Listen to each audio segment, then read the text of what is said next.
Our personality of the year was born in 1947, one of the great post-war European vintages. He says he's been lucky enough to taste several wines from his birth year, especially from his favourite wine region, the Loire Valley. He was brought up in London and Kent and studied English and American literature at Manchester University, my hometown. Good lad. Subsequently becoming a teacher before working for the Inner London Education Authority.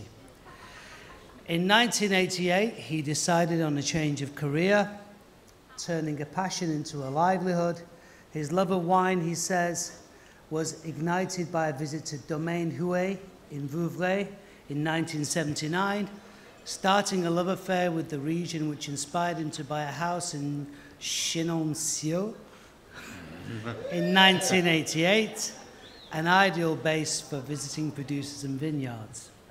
Since then, he has pursued a successful career as a wine writer, contributing to publication. They didn't tell me I was going to have to read all this. I was supposed to read this, but contributing to you've got to sing for yourself, such as Harper's.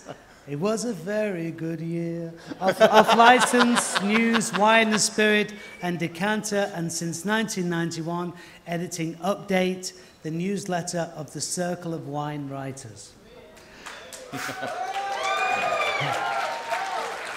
I shouldn't have drank those wines they gave me before. In 2000, he launched InvestDrinks.org, a site that continues to warn off the dangers of drink investment, tirelessly exposing malpractice and wrongdoing. I wish he was in the music business. Through his own blog, which specialises in the wines of the Loire, but also covers other wine-related topics, our personality has developed a reputation as a dogged investigative journalist. This year, he won the latest of several awards for the Best Investigative Wine Story at the Born Digital Awards.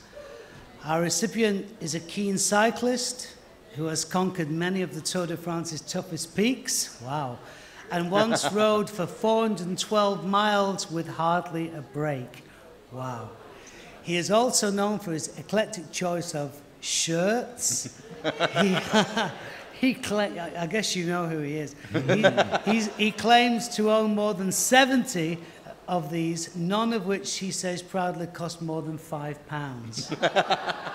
That's quite a guy.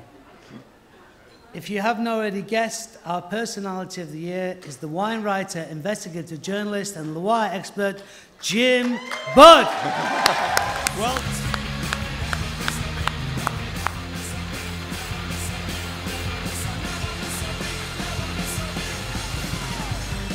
It was in the middle of July that I received an email from Chris Ashton telling me that I had won this award.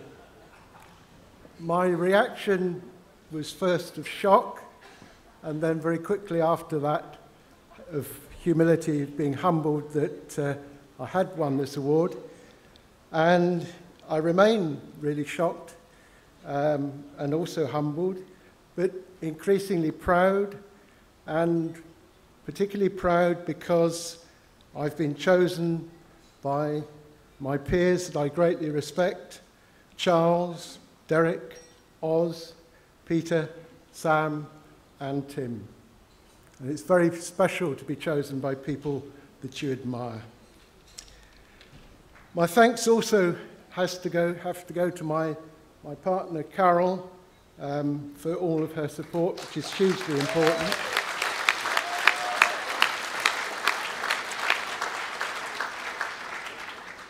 My thanks also to many in the wine trade who've supported me. My thanks also to, I haven't counted them up, but there must have been many thousands now of messages that have come to me since I set up Invest Drinks back in April 2000. Some of those messages are heartrending, but there are also messages that give information which is ever so important. I remember about 8 or 9 years ago contacting a PR for a major supermarket who said, you write hard-edged stories. I took that as a compliment, and I'm not going to pretend that I'm the only person who does investigative work, but I think that as all of us as writers and journalists, it would be nice to see some more hard-edged stories. Because the internet now is an enormous resource, and the blog's a huge opportunity. I mean, it allows me, for instance, to pursue that company, 1855, a French company that fails to deliver its wines going back to 2002, and literally hundreds of wines that haven't been produced, haven't been delivered, been paid for, and I can keep going at that on the blog. Certainly it can be covered by magazines, but not to the same regularity.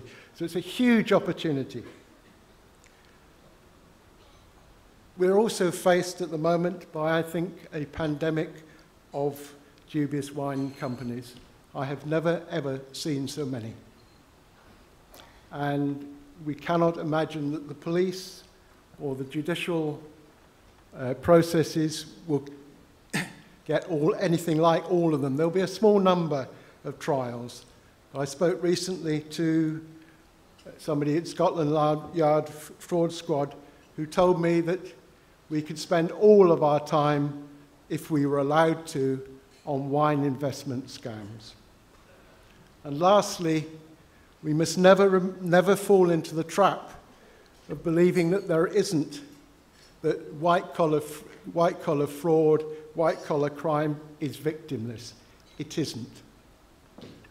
If you have some spiv, some young spiv, who's all they're concerned about is getting the commission for a flash car and has taken your life savings, those life savings are not going to come back, and that victim has suffered a long-term financial mugging which is going to affect the rest of their life.